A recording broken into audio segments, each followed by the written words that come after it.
Welcome. This is video number 228 and today's lecture is based on choice and scarcity in the series of lectures on introductory macroeconomics. Let me start with the budget constraints and choices. Budget constraint refers to all possible combination of goods that someone can afford given the prices of goods and income we have to spend. Then there is the concept of sunk cost. These are the costs incurred in the past that can't be recovered. Then there is the concept of opportunity cost, and opportunity cost measures cost by what is given up in exchange, and opportunity cost also measures the value of the foregone alternative or the cost of next best alternative. Types of budget constraints: limited amount of money to spend on things we need and want, and limited amount of time. Budget constraint results. We have to make choices in the wake of budget constraints, and every choice involves some trade-offs. No matter how many goods a consumer has to choose from, even choice has an opportunity cost, that is the value of the other goods that are not chosen. The budget constraint framework assumes that sunk costs incurred in the past that can be recovered, should not affect the current decision. Steps to calculate opportunity cost. Step 1. Use this equation where P and Q are the price and quantity of any number N of items purchased, and budget is the amount of money income one has to spend. So the equation is given by budget, and that is equal to price of good 1 times quantity of 1 plus price of good 2 times quantity of good 2 up to price of nth commodity times quantity of nth commodity. Step 2. Apply the budget constraint equation to the scenario, and say for example we have $10 and the price of good 1 is $2 and the price of good 2 is half a dollar. Then in that case we simplify this equation where 10 is equal to 2q1 plus 0.50q2, and if we simplify this question for q1, then we get q is equal to 5 minus 1 by 4 q square, and if we substitute the value of q2 as 8, then in that case q1 is equal to 5 minus 1 by 4 times 8, and finally q1 is equal to q3, and then we can also find out the value of q2. And step number 5 is we can graph the results, and here is the graph of the results. These are the various quantities of burgers at $2, and these are the quantity of bus tickets at 50 cents, and A, B, C, D are the various points. So this line shows various combination of the two goods, bus tickets and burgers, which can be purchased by spending $10 income. Production possibility frontier or curve. It's a diagram that shows the productively efficient combinations of two products that an economy can produce given the resources it has available. Similarities with individual constraints. While individuals face budget and time constraints, societies face the constraint of limited resources, that is land, labor, capital, and raw materials. Because at any given moment society has limited resources, it follows that there is a limit to the quantities of goods and services it can produce. In other words, the products are limited because the resources are limited. And here is the example of production possibility curve. A, B, C, D, F are the various maximum quantities of healthcare and education that could be produced with the given amount of resources. So the production possibility frontier is going to have a much larger number on the axis than those on the individual's budget constraint. The budget constraint is a straight line, while a productive possibility frontier is typically bowed outwards, that is concave towards the origin. It is concave towards the origin and convex from above. Difference between the individual's budget constraint and the production possibility frontier. The general rule is when one is allocating only a single scarce resource, the trade-off will be constant, but when there is more than one scarce resources, the trade-off will be increasingly costly. Law of diminishing returns.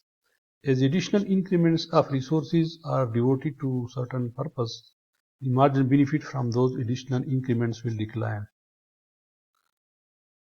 Law of diminishing returns and the curved shape of the production possibility frontier example. If few resources are currently committed to education, then an increase in resources used can bring large gains. If a large number of resources are already committed to education, then committing additional resources will bring smaller gains. The curve of the production possibility frontier shows as additional resources are added to education, moving from left to right on the horizontal axis, the initial gains are large, but those gains are gradually diminished, and it is evident from this curve. Efficiency, it refers to lack of waste. Productive efficiency, given the available inputs and technology, it is impossible to produce more of one good without decreasing the quantity of another good that is produced. Then there is allocative efficiency, and it means when the mix of goods being produced represents the mix that society most desires. Why society must choose? Every economy faces two situations which it may be able to expand the consumption of all goods. A society may be using its resource inefficiently, in which case by improving efficiency and producing on the production possibility frontier, it can have more of all goods, or at least one of some or less of none.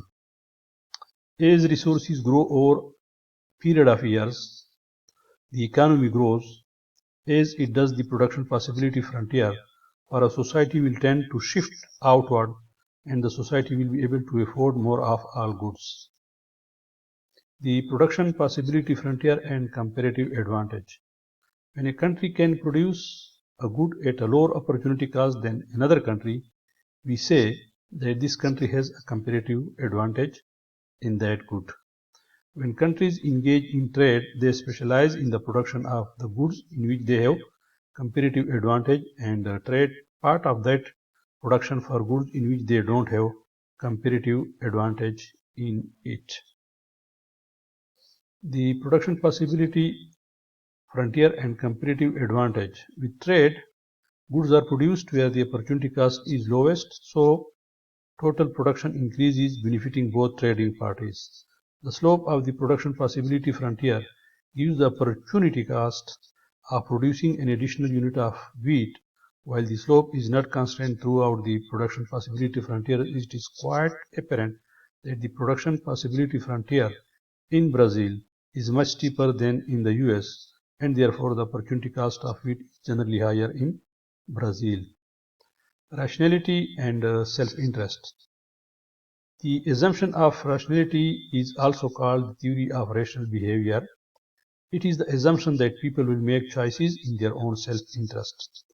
The assumption of rationality is also called theory of rational behavior is primarily a simplification that economists make in order to create a useful model of human decision making.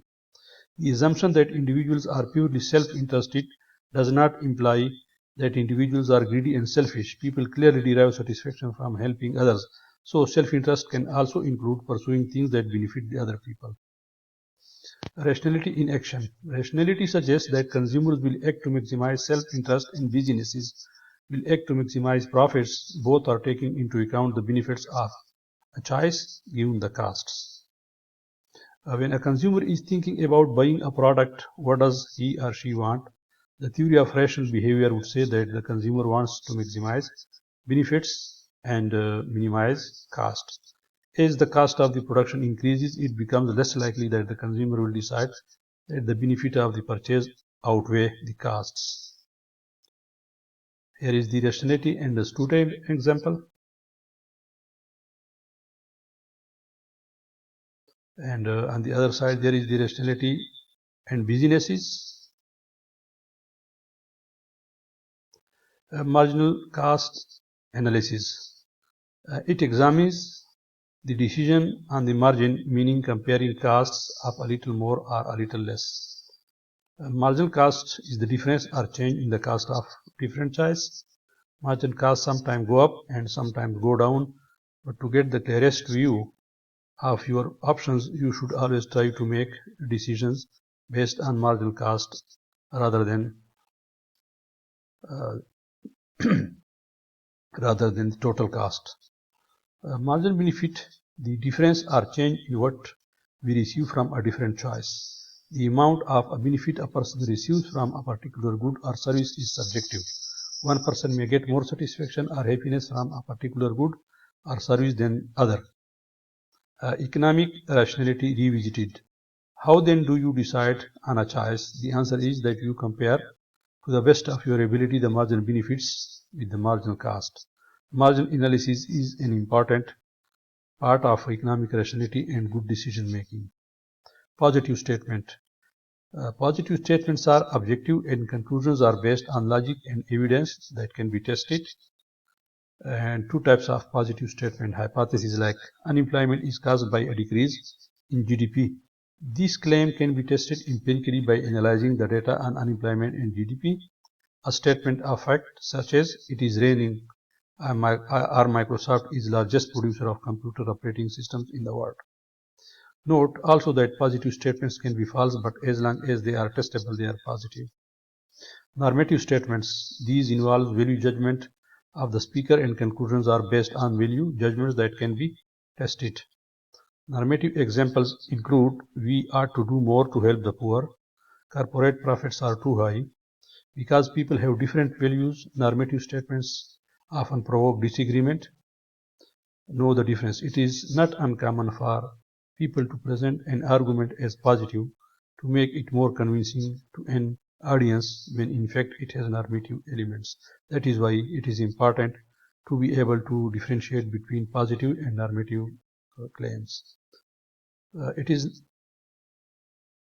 opinion pieces in newspaper and other media are good example of this. It is important to be able to differentiate between positive and normative claims. How do budget constraints impact choices? Another point of review, calculate opportunity cost of an action. What is the production possibility frontier? How can a production possibilities frontier identify productive and allocative efficiency? What is rationality in economic context? What are some examples of rational decision making? What is the importance of margin analysis in economics? What are some examples of marginal cost? What are some examples of marginal benefits? What are the differences between positive and normative statements? Which of these statements are positive and which are normative statements? Please go through this. Thank you very much for watching this video. If you haven't yet subscribed to this channel, kindly subscribe to the channel and do not forget to click on the bell icon so that you can get timely notification about other important video that I'll upload for you.